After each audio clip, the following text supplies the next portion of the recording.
Olá, bom dia, graça e paz. Louvado seja Deus. Tudo bem com você? Tudo bem com sua família? 1 Samuel capítulo 4. Os filisteus vencem os israelitas. A arca é tomada. Hofni e Finéias são mortos. A morte de Eli. Veio a palavra de Samuel a todo Israel. Israel saiu à peleja contra os filisteus e se acampou junto a Ebenezer. E os filisteus se acamparam junto a Afeca. Dispuseram-se os filisteus em ordem de batalha para sair de encontro a Israel. E travada a peleja, Israel foi derrotado pelos filisteus, e esses mataram no campo aberto cerca de 4.000 homens. Voltando o povo ao arraial, disseram aos anciãos de Israel: Por que nos feriu o Senhor hoje diante dos filisteus? Tragamos de Siló a arca da aliança do Senhor, para que venha no meio de nós e nos livre das mãos de nossos inimigos. Mandou, pois, o povo a trazer de Siló a arca do Senhor dos Exércitos, entronizada entre os querubins. Os dois filhos de Eli, Hofni e Finéias, estavam ali com a arca da aliança de Deus. Sucedeu que, vindo a arca da aliança do Senhor ao arraial, rompeu todo Israel em grandes brados e ressoou a terra. Ouvindo os filisteus a voz de júbilo, disseram: Que voz de grande júbilo é esta no arraial dos hebreus? Então souberam que a arca do Senhor era vinda ao arraial. E se atemorizaram os filisteus e disseram: Os deuses vieram ao arraial. E diziam mais: Ai de nós, que tal jamais sucedeu antes. Ai de nós, quem nos livrará das mãos desses grandiosos deuses? São os deuses que feriram os egípcios com toda sorte de pragas no deserto. Sede fortes, ó filisteus. Portai-vos varonilmente, para que não venhais a ser escravos dos hebreus, como eles serviram a vós outros. Portai-vos varonilmente e pelejai. Versículo 10. Então pelejaram os filisteus, Israel foi derrotado, e cada um fugiu para a sua tenda. Foi grande a derrota, pois foram mortos de Israel 30.000 homens de pé. Foi tomada a arca de Deus, e mortos os dois filhos de Eli, Hofni e Finéias. Então correu um homem de Benjamim saindo das fileiras, e no mesmo dia chegou a Siló. Trazia rasgadas vestes e terra sobre a cabeça. Quando chegou, ele estava sentado numa cadeira ao pé do caminho, olhando como quem espera, porque o seu coração estava tremendo pela arca de Deus. Depois de entrar o homem na cidade e dar as novas, toda a cidade prorrompeu em gritos.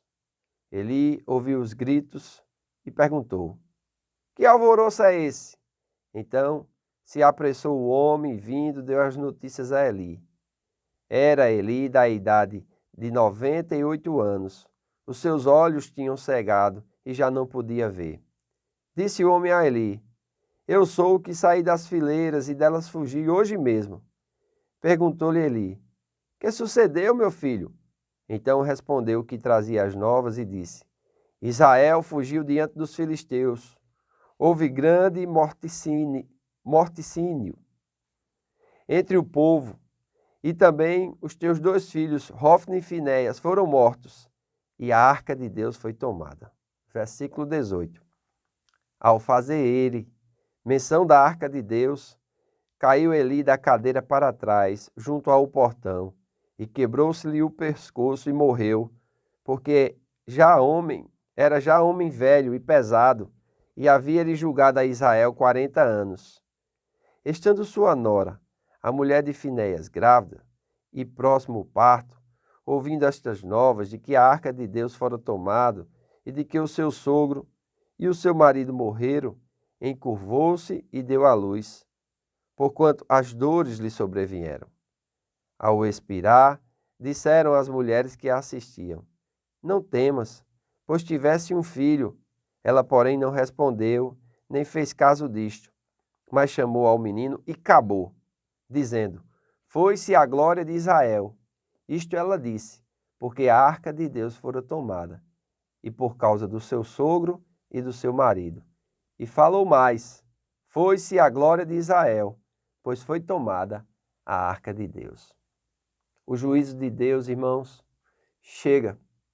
E é muito importante nós atentarmos para isso. Porque as pessoas, às vezes, elas não observam, nem avaliam a forma como vivem. Elas simplesmente culpam os outros pelos seus resultados, sejam positivos, sejam negativos. É interessante isso aqui. Nós vamos ver que os filisteus, eles vão vir em peleja contra os filhos de Israel. E eles tinham respeito pela arca de Deus. Eles tinham temor, né? Porque eles sabiam da história a respeito do Deus hebreu. Ou como eles dizem aqui, dos deuses hebreus. Não eram os deuses, era o Deus de Israel, o único Deus, o Deus Todo-Poderoso.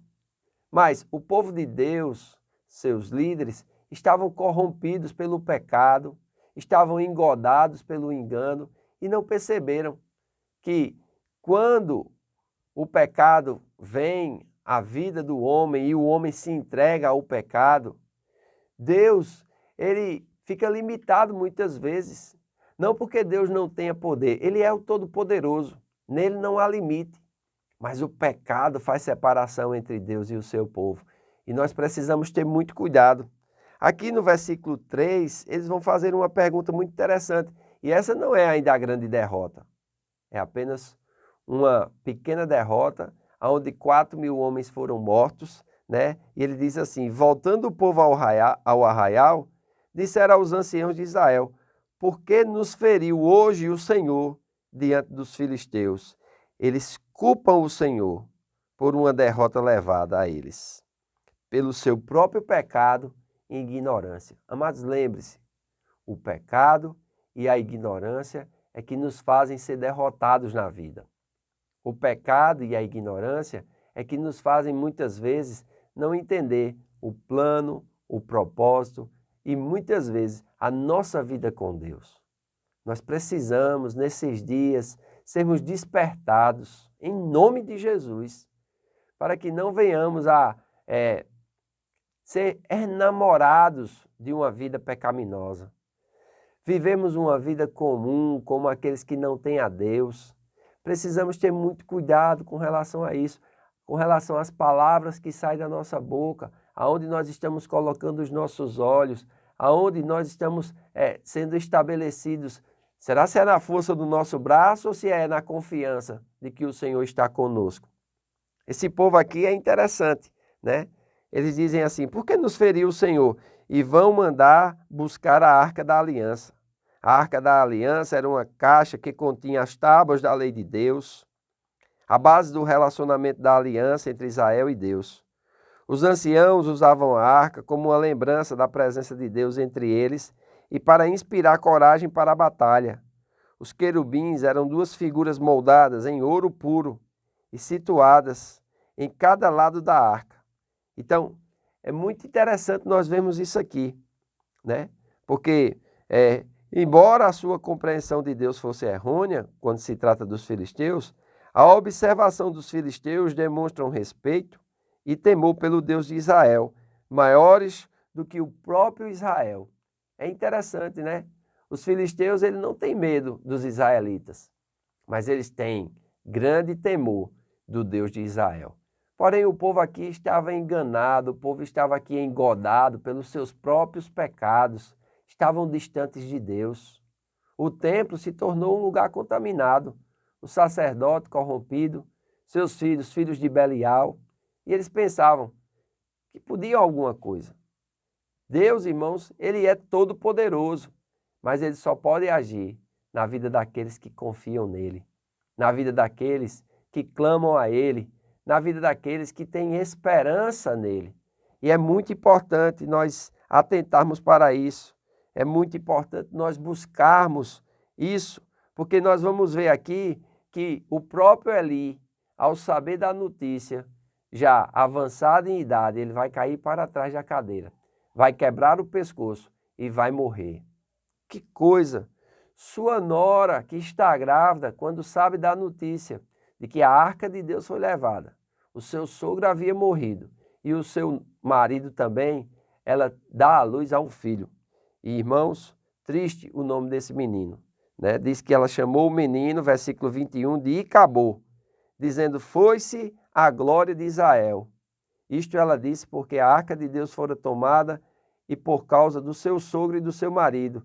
E no verso 22 diz, e falou mais, foi-se a glória de Israel, pois foi tomada a arca de Deus. Misericórdia. Será se nós estamos indo batalhar as nossas batalhas, engodados pelo engano do pecado, sem conhecimento do Deus a quem servirmos? Irmãos, isso vai trazer para as nossas vidas derrota. Não porque Deus não seja todo poderoso, não porque a glória de Deus ela não desvaneça o poder do inimigo. O poder do inimigo diante da glória de Deus é em nada.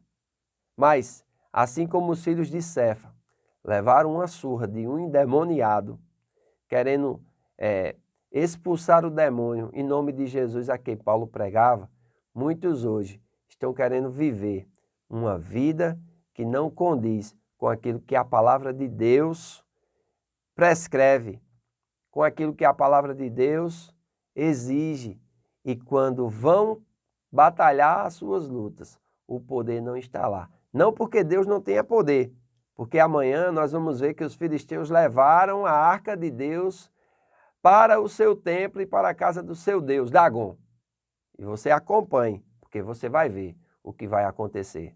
O Deus de Israel, ele continua o Todo-Poderoso, mais que suficiente, fiel, e a história não para aqui. Faço votos por tua prosperidade e saúde, assim como é próspera a tua alma. Se inscreva no canal, curta, compartilhe, amém? Acione o sininho para receber as notificações, porque todo dia nós estaremos aqui comentando a palavra de Deus enquanto o Senhor nos permitir. Amém? Um grande abraço, tenha um bom dia e até amanhã.